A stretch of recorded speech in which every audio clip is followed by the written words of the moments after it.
नमस्कार। आप देख रहे हैं साहित्य, कला, संस्कृति और राजनीति केंद्रित यूट्यूब चैनल सपाट बयानी। आज हमारे साथी संपादक, कवि, कथाकार शैलेंद्र सिंह चौहान जी हैं। आपका बहुत बहुत अभिनंदन है सपाट बयानी में। धन्यवाद। आपके परिचय में इतना जान लें कि धरती पत्रिका के संपादक हैं और हाल में ही इस पत्रिका का 20वां अंक प्रकाशित हुआ है और यह अंक कथेतर साहित्य को केंद्र में रखकर है। इसके साथ जब इनके कथाकार व्यक्तित्व को हम नज़र में लाएं तो दो कहानी संग्रह विशेषकर हमें प्रेरित करते हैं, जिसमें है नई यह कोई कहानी नहीं और दूसरा कहानी संग्रह है गंगा से कावेरी, जो हाल में ही प्रकाशित हुई। और इसी के साथ इनके काव्य संग्रह भी बहुत ही चर्चित रहे, सीने में फांस की तरह और ईश्वर की चौखट पर। तो हमारे साथ आज जिस व्यक्तित्व के साथ आप जुड़ेंगे, आप कई विधाओं में यदि उन्होंने अपनी प्रतिभा दिखाई है, समाज के प्रति अपने सरोकार को निभाया है, तो उन सरोकार के तहत आज हमारी चर्चा का शीर्षक ही है सोशल मीडिया में सृजन सरोकार। सवाल यह बनता है शैलेंद्र जी कि नाम ही है सोशल मीडिया जी, यानी कि सामाजिक, लेकिन देखा यह जाता है कि इसमें लोगों की भागीदारी बढ़ चढ़कर है। फेसबुक, व्हाट्सएप, इंस्टाग्राम, इन सबको ले लें तो ऐसा लगता है कि 5 मिनट भी यदि मोबाइल हमसे दूर है तो जैसे लगता है हमारा कुछ खो गया। बिल्कुल सही है। इसके बावजूद समाज के प्रति हमारी कोई जवाबदेही बनती नहीं दिखती है। कहीं लाइक करके, कहीं मित्रवत कुछ हल्का फुल्का कमेंट करके काम चलाया जाता है। तो ऐसी स्थिति में पहला एक जो सवाल बनता है हमारे सामने कि सोशल मीडिया में सोशल होने का कितना अवसर आप देख पाते हैं? दरअसल सोशल मीडिया जो नाम है उसके पीछे ये है कि भागीदारी, जैसा कि आपने कहा कि बहुत लोगों की, अनंत लोगों की भागीदारी उसमें है। तो इसको हम कह सकते हैं कि पूरे समाज की भागीदारी, बड़े भारी समाज के एक बड़े हिस्से की भागीदारी है। लेकिन वैचारिक स्तर पर उसमें समाज की एक दूसरे के ऊपर जो जिम्मेदारी वाली बात है कि एक दूसरे के प्रति हमारा जो एक मनुष्यता का भाव है, एक भ्रातृत्व का जो भाव है, वो सारी चीज़ें उसमें विकसित नहीं हो पाती जी, क्योंकि ये सारी जो हिस्सेदारी है वो आभासी हिस्सेदारी है। हम दूर से किसी चीज़ को लाइक कर देते हैं, बिना पढ़े लाइक कर देते हैं, जैसा कि आपने कहा, और कभी कभी हल्के फुल्के कमेंट कर देते हैं, तो फोटो देख के काफ़ी ज़्यादा लाइक्स होते हैं। तो इस तरीके की जो भागीदारी है, इस भागीदारी को हम क्या कह सकते हैं कि औपचारिक भागीदारी है। आपने देखा होगा कि जो लेखक हैं खास तौर से, वो उनकी रचना अगर किसी पत्रिका में छपती है तो वो उसमें उस पत्रिका का जो है कॉपी कर लेते हैं अपनी रचना की सिर्फ, और वो उस पर चिपका देते हैं। वो इवन जो उसका अनुक्रम है उसको भी साझा नहीं करते। परेशानी ये है कि भाई उनकी रचना के अलावा भी उसमें अन्य लेखकों की रचनाएं भी शामिल हैं जी, है ना। वो अगर आपने पढ़ी है तो ये बताएं कि उनमें कौन सी रचना आपको अच्छी लगी, कौन सी खराब लगी, और ये पत्रिका पूरी तरीके से क्या प्रस्तुत कर पा रही है, एक अच्छा प्रस्तुतिकरण है या फिर साधारण है या काम का नहीं जी। तो ये चीज़ तो वहाँ पर विश्लेषण है ही नहीं। तो ये जो आत्मोक्ता है जी, सोशल मीडिया पर वही सब कुछ दिखाई देता है जी। सोशल मीडिया पर अगर हमारे सरोकार भी हैं, हम दूसरे से कुछ कह सकें, तो दूसरा उस पर ध्यान नहीं देता, उसको पढ़ता नहीं। बहुत कम ऐसे उदाहरण देखने को मिलते हैं जिसमें लोग गंभीरता से पढ़ के उसके आपकी बात पे प्रतिक्रिया देते जी। मतलब यह हुई बात कि यदि हम सीधे सीधे सोशल मीडिया में सर्जकों के सरोकार यानी उनकी जवाबदेही को यदि देखना चाहते हैं, तो आपकी ओर से एक बहुत अच्छा प्रस्ताव आया कि यदि किसी पत्रिका में आपकी कविता या कोई रचना आई हुई है तो उस पत्रिका का अनुक्रम भी वहां लगा दें, ताकि आपकी रचना के साथ साथ रचनाकारों की जवाबदेही अन्य रचनाकारों से भी जुड़ जाती है और पाठक भी जान पाएंगे कि हमारे जो मित्र रचनाकार हैं, जी, हमारे साथी या रिश्तेदार जो रचनाकार हैं, वे रचनाकारों के बीच में हैं, तो उन रचनाकारों के नाम से भी वे परिचित हो जाएंगे, उनकी रचनाओं के नाम भी जान पाएंगे। तो एक सहज ढंग से आपने इशारा किया कि कैसे हमारी सामाजिक जवाबदेही बन सकती है। हाँ, इतना ही नहीं है उसमें, जैसे अगर हम कोई चीज पढ़ते हैं तो उसमें हमें क्या अच्छा लगा, हम तो उसमें छपे हैं, ये ठीक है, ये सूचना अर्थ हो गया। मान लिया, चलिए आप सूचना देना चाहते हैं कि मित्र आपकी रचनाएं पढ़ें, लेकिन आपने उसमें क्या पढ़ा, क्या आपको अच्छा लगा, ये भी आपको बताना चाहिए। इससे तो ऐसा लगता है कि आप सिर्फ अपनी रचना पढ़ते हैं, अपनी रचना लिखते हैं, उसी को पढ़ लेते हैं, दूसरों की रचनाएं पढ़ते ही नहीं है। भारतेंदु हरिश्चंद्र ने भारतवर्ष की उन्नति कैसे हो, इस निबंध में उन्होंने दिखाया है कि रचनाकारों को किन किन विषयों पर आज लिखना चाहिए।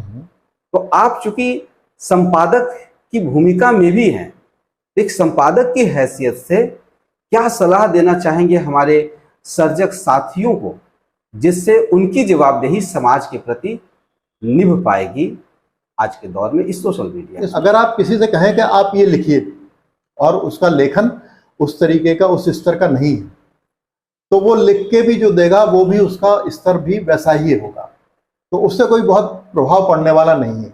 जो अच्छे लेखक हैं वो अगर सामाजिक विषयों पर भी लिखते हैं तो वो एक अच्छी बात, उनकी सामाजिक चेतना को प्रदर्शित करता है और उनके एक तरीके के एक्टिविज्म को भी, सक्रियता को प्रदर्शित करता है।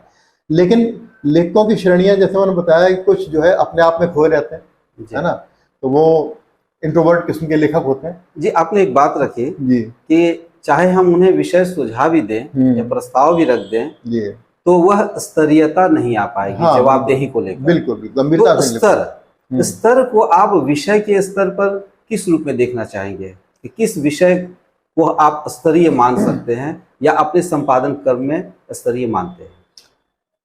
एक्चुअली स्तरीय होने का ऐसा कोई पैमाना नहीं है। स्तरीय होने का पैमाना ये है कि आपके जो विचार हैं वो बिल्कुल सधे हुए हों, वो प्रभावित कर सकते हों, आपकी भाषा शैली अच्छी हो और आप जो लिख रहे हैं उसमें एक उद्देश्य भी निहित हो, वो सामाजिक उद्देश्य हो। तो इस तरीके की चीज़ें जब तक उसमें नहीं आएंगी तब तक हम उसको स्तरीय नहीं मान सकते। दरअसल कोई भी रचना, योगा के ऊपर मैं बताता हूँ, कोई भी रचना वो जब तक जन से जुड़ी नहीं होती है ना, जिसमें जन सापेक्षता नहीं होती है ना, जनपक्ष नहीं होता, जिसमें वो लोगों के ऊपर प्रभाव नहीं डालती, दूर तक नहीं जा पाती। तो ऐसा ही जैसे बहुत सारे विषय, विविध विषय, तो हर विषय को हमें विषय बनाना चाहिए। प्रेमचंद ने एक जगह कहा था कि साधुओं के ऊपर नहीं लिखा गया ज्यादा, तो साधुओं के ऊपर लिखा जाना चाहिए। तो ऐसे तमाम विषय हैं। तो योगा के विषय को लेकर बात यह है कि योगा समाज में किस तरीके के प्रभाव पैदा कर रहा है, उसकी किस तरीके से सामाजिक जिम्मेदारी में अपनी उपस्थिति दर्ज करा रहा है। तो योग हमारे शारीरिक, उसके लिए, व्यायाम के लिए बहुत अच्छी चीज़ है, लेकिन वो सामाजिकता कितनी बढ़ा रहा है। जब हम सामाजिक सोशल मीडिया की बात कर रहे हैं तो उसमें सामाजिकता नहीं है, तो योग में भी कोई सामाजिकता हमें अगर दिखाई दे तो हमें जरूर बात करनी चाहिए। और योग की जो भी चर्चा हो वो इस दृष्टि से होना चाहिए कि इसकी सामाजिक उपयोगिता अगर स्वास्थ्य हमारा अच्छा हो रहा तो है, उसमें जाहिर है कि उसकी सामाजिक उपयोगिता भी है, लेकिन वो हमारे मानसिक स्तर को कहाँ ले जा रहा है, योगा करने से हम खुद कितने सामाजिक हो पा रहे हैं, तो वो चीज़ उसमें नहीं दिखाई देती। उसका जो विश्लेषण है, हमें कोई भी चीज़ बात करनी चाहिए तो, या कोई भी काम करना चाहिए तो उसका अनुसरण नहीं करना चाहिए या अनुकरण भी नहीं करना चाहिए, उसको सोच समझ के अपने विवेक से ये सोचना चाहिए कि ये इसलिए उपयोगी है और इसकी यहाँ तक उपयोगिता है, बस उसके बाद वो चीज़ खत्म हो जाती है। जी। और एक बात आती है विषय को लेकर, तो हमारे साथी हमेशा मंच से यह सवाल करते हैं कि साहित्यकार राजनीति को यदि विषय बनाए तो जाहिर सी बात है कि साहित्यकार भी समाज की इकाई है, एक व्यक्ति है, मनुष्य है, उसके अंदर भी भावनाएं हैं, उसकी भी पसंद नापसंद है। बिल्कुल है। और जब बात पसंद और नापसंद की होती है तो वहीं किसी भी रचना की साहित्यिकता मार खा जाती है, क्योंकि साहित्यिकता सामाजिकता में है। सृजनात्मकता में है, बिल्कुल पसंद और नापसंद में नहीं है। लेकिन राजनीति ऐसी परिघटना है आज के दौर में कि जिसे हम पसंद कर लिए हम उसके बारे में गलत लिख नहीं सकते। अब ऐसी स्थिति में साहित्यकार के लिए उस राजनीतिक परिदृश्य में किस तरह की जवाबदेही आप महसूस करते हैं कि निभाई जाए? इसमें एक बहुत साफ सी बात है, कोई भी आदमी किसी भी चीज से निरपेक्ष नहीं हो सकता। उसके अपने कुछ विचार होंगे जो उसने अपने परिवेश से ग्रहण किए, है ना, उसका एक सोच बनता है उसमें, तो वो सोच के आधार पर ही वो चीजें लिखता है। अब वो चाहे राजनीति हो, चाहे धर्म हो, चाहे कोई और विषय हो, वो वही लिखेगा जो परिवेश से उसने लिया है। भाई हम वही तो लौटा रहे हैं जो हमने समाज से पाया है। तो अगर उसके अनुभव समृद्ध नहीं होंगे, अगर उसका अध्ययन अच्छा नहीं होगा, अगर उसका विश्लेषण पद्धति वैज्ञानिक नहीं होगी, वस्तुगत नहीं होगी, तो वो जो कुछ लिखेगा वो अच्छा नहीं होगा। वो एक क्या कहना चाहिए, मध्यमार्गी टाइप का लेखन होगा। राजनीति से प्रेरित होना, ये कहने वाले लोग खुद राजनीति से, दूसरे तरीके की राजनीति से प्रेरित होते हैं। मैंने बताया ना, कोई आदमी तटस्थ नहीं हो सकता। वो कहीं ना कहीं, अगर मौन रहने का मतलब तटस्थ होना नहीं होता, वो उसके मन में कोई कुछ और चीजें चलती रहती हैं, तो वो उसकी भी एक राजनीति होती है। मौन रहने की भी एक राजनीति है। तमाम राजनीतिक मौन रह के और अपनी राजनीति चलाते हैं। तो इस तरीके से ये कहना कि साहित्य पसंद नापसंद सबकी होती है, लेकिन सवाल ये है कि हम उसको अपने अनुभव के आधार पर, है ना, अपने अध्ययन के विस्तार के आधार पर और अपनी चेतना के आधार पर, वैज्ञानिक समझ के आधार पर हम उसको कितना विस्तृत कर सकते हैं। तो उसको जितना हम विस्तार देंगे उतना ज़्यादा वो है समाज के लिए उपयोगी होगा। जी, तो एक बात निकल कर आ रही है जी कि किसी भी विषय को हम लें तो उसे पसंद और नापसंद के तराजू पर हम नहीं तौलें, बिल्कुल नहीं, बल्कि समय संदर्भ में विवेक से उसे परखने की कोशिश करें। बिल्कुल, तब जाकर हम विषय बना सकते हैं और उसमें एक सामाजिकता रहेगी। और फिर इस सोशल मीडिया में राजनीतिक पसंद नापसंद की जो लहर चलती है, कोई किसी को अंधभक्त बता सकता है तो कोई किसी को दूसरा भक्त बता सकता है, आज का जो चलन है।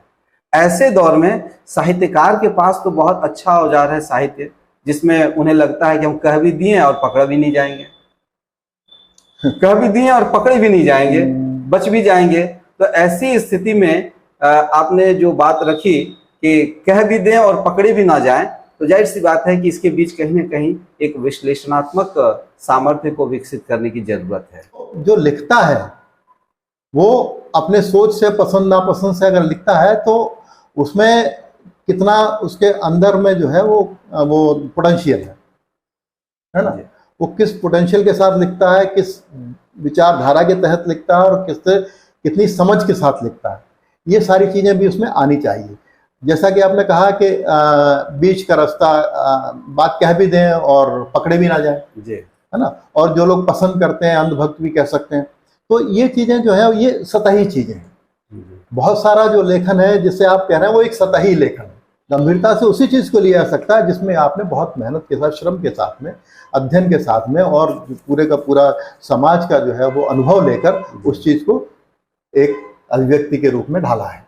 विशेषकर हम लोग धर्म की बात करें, आपने अभी भी देखी कि धर्म, जी, तो धर्म को भक्ति का पर्याय आज बनाया जा रहा है। जी हाँ, बहुत बड़ा खतरा है। हाँ, ऐसे समय में एक साहित्यकार की जवाबदेही को किस रूप में आप आंकते हैं? असल में धर्म जो है वो हमारे यहाँ बहुत सदियों से चला रहा है, तमाम जगह पे है। जब तक आप पश्चिम में देखें, जो वैज्ञानिक हुए, गैलीलियो जैसे हुए हैं, ब्रूनो जैसे हुए हैं, उन लोगों को जो है तरह तरह से प्रताड़नाएं दी गई। लेकिन उसी पश्चिमी समाज में आज धर्म जो है वो राजनीति से अलग है। वहाँ की राजनीति ने ये कहा, चर्च जो ईसाइयत का धर्म है, बोले चर्च राजनीति में दखल नहीं देगा, वो व्यक्तिगत आस्था का प्रश्न है और वो चर्च तक ही सीमित रखेगा। वहाँ के लोग वो आविष्कार करते हैं, वहाँ के लोग सोचते हैं, वहाँ के लोग मानक बनाते हैं जिन्हें हम देखते हैं और अपनाते हैं। तो ये कब संभव हुआ? जब उन्होंने विज्ञान को समझा, वैज्ञानिक प्रगति की चीज़ों को देखा और धर्म से अपना ध्यान हटाया। जी। तो वो जो उन्नति है ना, जो मानसिक स्तर ऊपर होने वाली चीज है, जो चेतना बढ़ाने वाली चीज है, वो हमारे समाज में नहीं पाई जाती। हमारे समाज में ये सारी चीजें, धर्म और उसका जो भक्ति का रूप है, जो कर्मकांड है, जो पाखंड है, वो बहुत गहरे तक व्याप्त है। जी। और उन्हें कोई भी साहित्यकार बहुत आसानी से दूर नहीं कर सकता। साहित्यकार तो कर ही नहीं सकते। उन्हें जो कर सकता है तो वो राजनीतिक ही कर सकता है, जो ऊपर से सारी चीजों का ऐसा एक वो बना व्यवस्था बनाए कि चीजें वैज्ञानिक तर्ज पर आगे बढ़े। तो जब तक ये चीजें ऊपर से वैज्ञानिक तर्ज पर आगे नहीं बढ़ेंगी, साहित्यकार सुझाव दे सकता है, साहित्यकार अपनी बात रख सकता है, जिससे अगर कोई नीति बनाने वाला व्यक्ति है, वो अगर उसे पढ़े और उससे प्रभावित हो तो वो उस चीज पर अमल कर सकता है। जी, एक बात, साहित्यकार इतना कुछ नहीं करता। बहुत अच्छी बात निकल कर आई हमारे दर्शकों के लिए, विशेषकर हमारे उन दर्शकों के लिए जो साहित्यकार हैं या बुद्धिजीवी पत्रकार हैं, कि साहित्यकार रातों रात कुछ बदलाव ला सकता है, इसमें बहुत कम संभावना है। लेकिन राजनेता, नीति नियामक जो हमारे बीच अधिकारी हैं, यदि उनके पास अपनी बात पहुंचा पाए तो जाहिर सी बात है कि ऐसे संदर्भ में पसंद और नापसंद से ऊपर उठकर सोशल मीडिया में समाज को ध्यान में रखते हुए अपनी प्रतिक्रिया वहां रखे तो कुछ बात बन सकती है। एक उम्मीद यहाँ जगती है। इसमें क्या है कि जैसे जो नीति निर्धारक हैं या जो राजनेता हैं हमारे देश के, तो उन्हें संवेदनशील भी होना चाहिए, उन्हें भी सामाजिक होना चाहिए, है ना। समाज के प्रति संवेदनशील हो, समाज की उन्नति के प्रति, समाज के जीवन स्तर के प्रति, शिक्षा के स्तर के प्रति, स्वास्थ्य के स्तर के प्रति अगर वो संवेदनशील हों, तभी वो आपकी बात ग्रहण करेंगे। हाँ, एक बहुत संकट वाली बात आती है कि जो नीति निर्धारक अधिकारी हो या पद पर आसीन व्यक्ति हो या पावर में हो, नेता हो, क्योंकि आज शिक्षा की बात है तो शिक्षा मंत्री देखेंगे, तो सब कुछ तो मंत्री तय कर रहे हैं। रातों रात मंत्री बदल जाए तो फिर उनके अंदर काम करने वाले जो बताते हैं वे जानते हैं। अब रही बात, उनके अंदर भी संवेदना होनी चाहिए। बिल्कुल सही बात है कि यदि हमारे नेता संवेदनशील हैं तो उनको पसंद करने वाले, उनके विचारों को पसंद करने वाले भी संवेदनशील होंगे। लेकिन यदि नेता दल का अनुशासन पालन करने में ही अपनी जवाबदेही को महसूस करते हैं, तो ऐसी स्थिति में उन्हें या उनके विचारों को, उनकी नीतियों को पसंद करने वाले जो साहित्यकार साथी हैं, उनके अंदर भी संवेदना का ह्रास होगा। तब तो ऐसी स्थिति में उनको साहित्यकार कहने से ही नकार देना चाहिए। ये दोनों तरफ चल रहा है कि अगर वो संवेदनहीन है तो साहित्यकार भी उससे प्रभावित होते हैं, क्योंकि कुछ साहित्यकार ही अपने आप में जो है अपने को स्थिर रख पाते हैं और उस पाले में नहीं है। ज़्यादातर साहित्यकार क्या है कि सत्ता के साथ सत्ता विमर्श में भागीदार होते हैं, सत्ता से सहयोग भी लेते हैं, सत्ता से ये भी अपेक्षा करते हैं कि वो उन्हें पुरस्कृत करे। अभी आप पूछेंगे पुरस्कार के बारे में, पुरस्कृत करे, सम्मानित करे, है ना, उनको कुछ लाभ दे, तो ये साहित्यकार चाहते हैं। तो अगर राजनेता ऐसे होंगे, अधिकारी ऐसे होंगे कि वो संवेदनशील नहीं है, वो सिर्फ जैसे कि अपने पार्टी के प्रति नहीं प्रतिबद्ध है, बल्कि वो अपने प्रति भी रहते हैं, है ना, स्वयं के प्रति भी रहते हैं। तो जब वो स्वयं के प्रति ही प्रतिबद्ध है तो उनके सामने जो आदमी बैठा है वो भी स्वयं के प्रति प्रतिबद्ध होगा। बिल्कुल। तो वो उसमें दोनों चीजें हैं। जब तक दोनों पक्ष संवेदनशील नहीं होंगे तब तक बदलाव संभव नहीं है। सोशल मीडिया में आए दिन हम देखते हैं कि कहीं किसी को पुरस्कार मिला तो वहाँ शेयर करते हैं, अच्छी बात है। खुशी के साथ साथ यदि कुछ सृजनात्मक प्रेरक आयामों को भी यदि सामने लाए, उनका शेयर किया जाना, तो जाहिर सी बात है उसमें एक सामाजिक जवाबदेही दिखती है। ये पुरस्कार लेना और दिया जाना, इससे जो सामाजिक जवाबदेही सोशल मीडिया में बननी चाहिए, उसकी कहाँ तक संभावना आप देख पा रहे हैं? पुरस्कार एक सामंती अवधारणा है। आपने कुछ मेरे लिए किया या मैं आपसे खुश हो गया तो मैंने आपको एक इनाम दिया, या जो उनके अधिकारी हैं मैंने उनको उनके साथ में अपना संबंध बनाया, है ना। और जैसे कि बहुत सारे पुरस्कार, सरकारी पुरस्कार इसी तरीके से मिलते हैं, आपने संबंध बनाया और आपको पुरस्कार दे दिए गए। तो ये आवश्यक नहीं कि पुरस्कार उन्हीं लोगों को मिले जो स्तरीय लेखन करते हैं, जो अच्छा लेखन करते हैं। पुरस्कार उन लोगों को मिले ये आवश्यक नहीं। जहाँ तक छोटे मोटे पुरस्कार हैं, इनका कोई महत्व भी नहीं है। अगर वो कोई उस पर सोशल मीडिया पे साझा करता है तो अपनी खुशी के लिए ही करता है ना। उसे इस बात से कोई लेना देना नहीं है कि इस पुरस्कार से मैं आगे बढ़ाऊं या पीछे लौटाऊं, है ना। वो पुरस्कार उसके सृजन में कहीं पे भी ना सहायक है ना बाधक है, वो उसकी खुशी में मगन है बस। तो क्योंकि वो अपना बौद्धिक स्तर तो बढ़ाना नहीं चाहता, अध्ययन करना नहीं चाहता। अधिकांश रचनाकार आज की तारीख में सोशल मीडिया पे जो लोग लिखते हैं वो अध्ययन नहीं करते, है ना। वो अच्छी किताबें नहीं पढ़ते, वो क्लासिक्स नहीं पढ़ते, वो रीति नीति नहीं पढ़ते, वो विज्ञान के बारे में नहीं पढ़ते, वो कोई फिलॉसफी दर्शन नहीं पढ़ते। तो जब वो पढ़ते ही नहीं है तो वो अच्छा कैसे लिखेंगे। और वो उनमें इतनी भी क्षमता नहीं है कि वो बिना पढ़े समाज को देखकर ही बहुत अच्छा संवेदनशीलता के साथ लिखें और बहुत गंभीर चीज लिख दें। आपकी जो पहचान का संकट है, जैसे आइडेंटिटी क्राइसिस बोलते हैं, तो पहचान का संकट मिटाने का एक माध्यम भी है कि मैं भी कुछ हूँ, मैं लिख सकता हूँ। जिस तरीके से आपने अंधभक्ति की बात की, तो जो अंधविश्वासी अंधभक्त होते हैं, जो फॉलोअर होते हैं, अनुकरण करते हैं लोगों का, तो उनमें ये वो क्यों करते हैं ऐसा? क्योंकि वो पहचान का संकट उनके साथ होता है। वो कुछ होते नहीं हैं, लेकिन उन्हें प्रमाणित करना होता है, वो अपने आप को प्रमाणित करना होता है कि वो कुछ हैं या कुछ बन सकते हैं।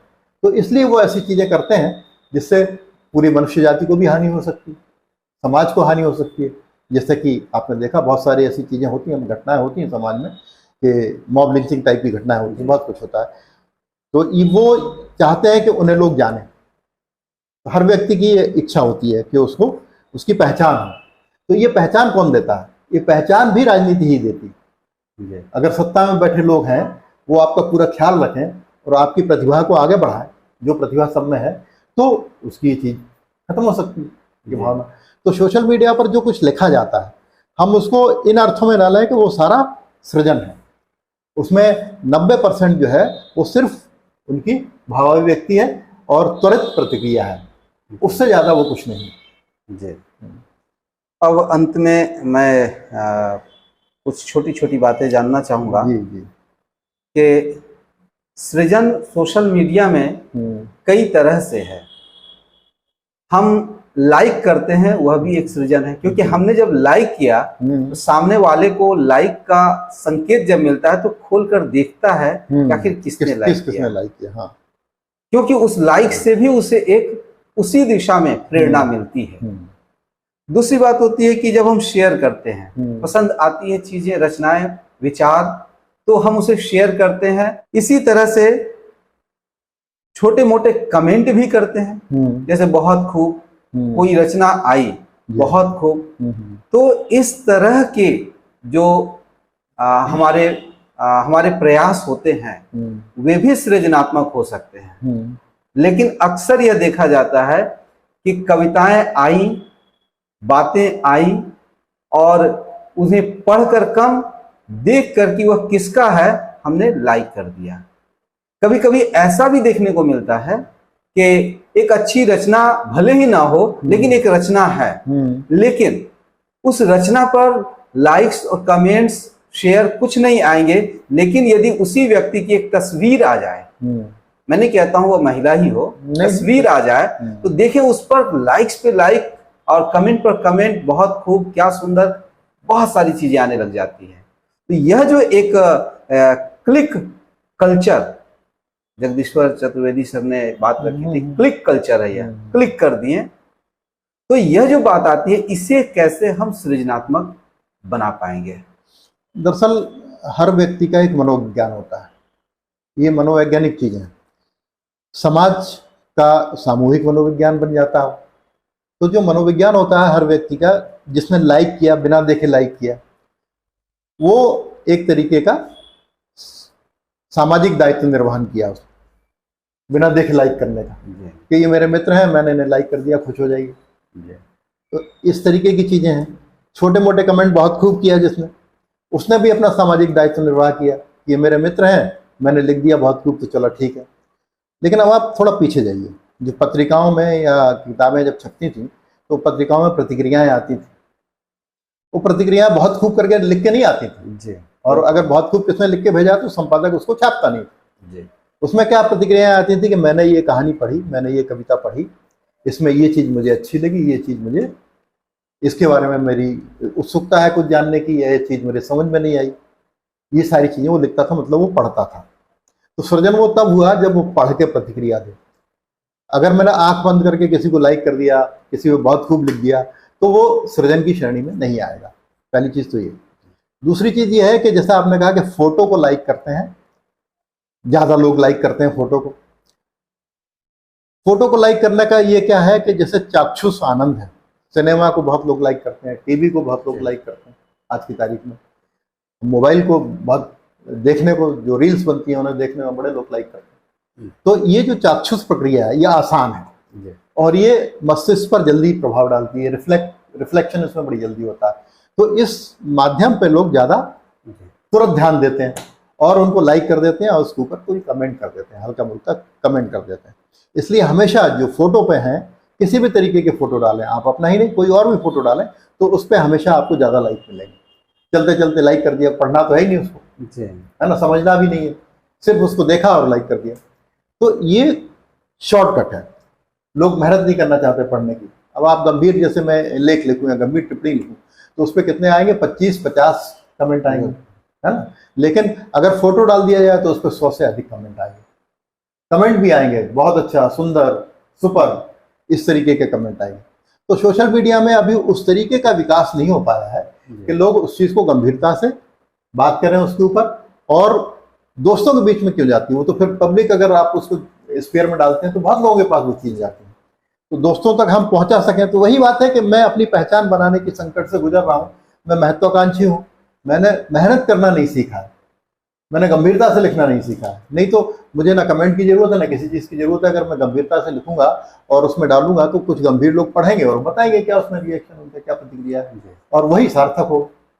अंत में आपसे चलते चलते इतना मैं जानना चाहूंगा कि आज के जो युवा लेखक हैं या युवा सर्जक जो लिख रहे हैं कविता या कुछ विचार ही रख रहे हैं, उन्हें आप क्या मैसेज देना चाहेंगे उनकी जवाबदेही के बारे में, जो सोशल मीडिया के लिए बहुत जरूरी है? देखिए, वही बात है आज की तारीख में कि जो भी युवा लेखक हैं या जो प्रौढ़ लेखक भी हैं, तो वो ये चाहते हैं कि उनको जल्दी से जल्दी वो स्थापित हो जाए उनके लेखन के द्वारा। तो वो लेखन को स्थापित होने के लिए करते हैं जो सृजन करते हैं अधिकांश लोग। अब वो अगर स्थापित होने के लिए सृजन करेंगे तो वो जरूरी नहीं है कि समाज के प्रति जवाबदेह हो। उनको लगता है कि इसमें कुछ विशेषता आ सकती है, इससे कुछ चमत्कार हो सकता है, इसमें कुछ इंप्रेशन ठीक से पड़ सकता है ना। तो वो चीज़ें लिखते हैं जिससे कि बाकी उनके जो सहयोगी हैं या जो मित्र हैं या जो आलोचक टाइप के लोग हैं या जो अच्छे पदों पर जैसे संपादक हैं या कहीं इस तरीके की जगहों पर बैठे हैं, वे लोग उससे प्रभावित हो जाए, इम्प्रेस हो जाए, है ना। प्रभावित होना अलग शब्द है, लेकिन इम्प्रेस होना ये दूसरी चीज़। तो अगर वो इम्प्रेस हो गए तो मेरे बारे में सब अच्छा होगा और मैं स्थापित जल्दी हो जाऊंगा। तो आज के युवा लेखक को इस मोह से अगर वो निकल सकता है, इस महत्वाकांक्षा से, महत्वाकांक्षा बनी रहे लेकिन वो अच्छा लिखने की महत्वाकांक्षा हो, स्थापित होने की महत्वाकांक्षा ना हो, तो वो समाज के प्रति जिम्मेदारी की महत्वाकांक्षा हो। सिर्फ ये है कि वो भाववादी रचना लिखे या कलावादी रचना लिखे या ऐसी रचना लिखे जो समझ में ही ना आया, मूर्ख टाइप की रचना लिखे, तो उससे वो स्थापित हो सकता है, एक छोटे समूह के द्वारा स्थापित किया जा सकता है, प्रभावशाली समूह है, लेकिन वो उसकी सामाजिक जिम्मेदारी को पूरा नहीं कर पाता। तो इसलिए युवा साथियों को, सभी युवा मित्रों को, ऐसा नहीं है कि अच्छा नहीं लोग नहीं लिख रहे हैं, बहुत लोग अच्छा लिख रहे हैं। सवाल ये है कि उस अच्छे पर चर्चा कम हो पा रही है। कुछ ही लोग हैं जो क्लोज सर्किट में होते हैं लोगों के, प्रभावशाली लोगों के, उन्हीं की चर्चा हो पाती है। जो अच्छा लिखते हैं उनकी चर्चा नहीं हो पाती। तो अगर उनकी चर्चा नहीं हो पाती तो हमें ये कोशिश करनी चाहिए कि जो लोग अच्छा लिख रहे हैं सोशल मीडिया पर, सोशल मीडिया का एक फायदा ये भी है कि जिन्हें हम वैसे नहीं पढ़ सकते, जिनकी किताबें प्रकाशित नहीं है, जो पत्रिकाओं में प्रकाशित नहीं हो पाते, वो सोशल मीडिया पर अपनी रचनाएं डालते हैं और अगर हमें अच्छी लगती हैं तो हम उनको चर्चा में ला सकते हैं। जी, बहुत एक काम की बात निकल कर आई, क्योंकि आज एक ट्रेंड चल पड़ा है। कुछ हमारे सामने बौद्धिक चर्चा या साहित्यिक चर्चा के मंच भी तैयार हैं जी। समय समय पर बहुत सक्रियता के साथ काम होते हैं उस पर, और बीच बीच में कुछ मंद गति से वे लोग बढ़ते रहते हैं। लेकिन यह जो बात आई कि रचनाएं अच्छी लगी, तो उन रचनाओं को सामने लाकर जब हम चर्चा करते हैं और उस चर्चा में शामिल होते हैं, तो वहां भी हमारी एक सृजनात्मक जवाबदेही निभ रही होती है। बिल्कुल निभ रही होती है। इसलिए युवा साथियों के प्रति एक हमारी अपेक्षा है आज के इस कार्यक्रम के द्वारा, जैसा कि शैलेंद्र सिंह जी चौहान ने कहा कि इस भ्रम में नहीं रहें, हमें स्थापित होना है।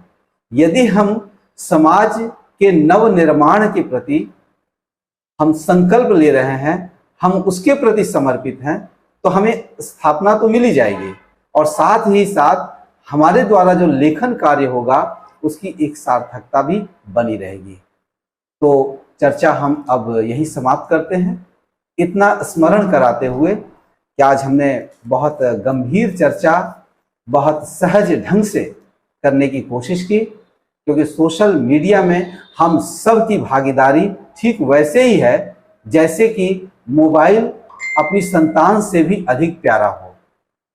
10 मिनट भी अपने से दूर हो तो ऐसा लगता है कि हम कुछ जानने के लिए, जानने की दिशा में हम चूक गए या कुछ हमें बताना था तो उसमें देर हो रही है। ऐसी व्याकुलता के साथ जब हम सोशल मीडिया से जुड़े हुए हैं, तो इस जुड़ाव को हम कैसे सृजनात्मक बनाएंगे, इस दिशा में हमारे संपादक पत्रकार साथियों के लिए भी, राजनेताओं के लिए भी और राजनीतिक दल से जुड़े जो हमारे साहित्यकार हैं उनके लिए भी और युवा समाज के लिए भी हमारे शैलेंद्र जी ने कई सुझाव दिए। उम्मीद है कि हमारे दर्शक इन सुझावों पर अमल करेंगे और जब वे सोशल मीडिया में लाइक भी कर रहे होंगे, शेयर भी कर रहे होंगे, बहुत खूब जैसे कमेंट भी कर रहे होंगे, तो उस समय एक बार सोचेंगे कि आखिर हमारे इस काम की सामाजिक उपयोगिता क्या है, इससे समाज में क्या जुड़ जाएगा। यदि जुड़ जाए तो आगे बढ़ते जाए और नहीं तो ठहर कर एक बार सोचें। साथियों, बहुत बदलाव लाना किसी व्यक्ति विशेष के द्वारा, संस्था विशेष के द्वारा संभव नहीं है, बल्कि सोशल मीडिया में हम कोई भी पहल करें तो थोड़ा सा एक बार ठहर कर सोचें, तो इस सोच के साथ ही हमारी, आपकी, सबकी सामाजिक जवाबदेही निभ पाएगी। बहुत बहुत धन्यवाद हमारे साथ जुड़े रहने के लिए, हमारे दर्शकों को भी, आपको भी बहुत बहुत धन्यवाद। शैलेंद्र जी को विशेष धन्यवाद, क्योंकि इनकी सक्रियता जिस तरह से बनी रही, उनका हमने थोड़ा सा प्रसाद अपने दर्शकों तक पहुंचाया है। बहुत अच्छा किया, बहुत बहुत